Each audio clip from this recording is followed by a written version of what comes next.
this is where it all comes down, and this is the entrepreneurial one, which is, when you start your entrepreneurial activity, whatever spreadsheet you're doing and whatever math and logic you're using, there is going to be a cell that doesn't fill. It doesn't add up, where you have to take the leap of faith because you believe you're going to change the contents of that cell to something different. Because if it stays where it is, it's not going to work. And my belief is, and working with lots of entrepreneurial companies over the years, is it really is your belief that's going to get you through. And as long as you believe in it, and as long as you can persevere, you should. You're going to make it. You're going to hit that breakthrough. And it always takes you longer than you thought. It's never as simple and easy as you want, right?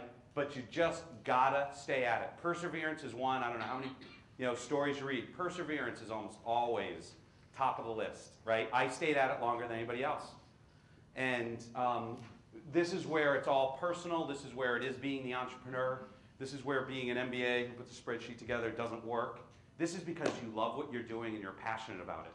And even though I'm dismissing it, sort of going over it very quickly, I could tell you more about configurators for 6 hours, right? I spent more time, in the Math CS library doing research about every configurator ever built and interviewing teams and everything about it, right? Our whole team knew this inside and out, and we ended up liking it, right? It was a very combinatorial search problem, and while sounding boring was technically challenging for us, so we loved it. And so if you are the related thing to that is, if you're starting a business, make sure you're passionate about it. You gotta love it. It can't just be a good idea that you're indifferent about, because then you will bail, right? You're like, oh, I don't really care about this.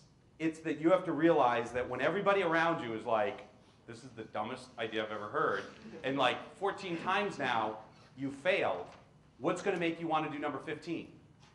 Right? And number 15, it's because you want to do it, right? You want to drive it.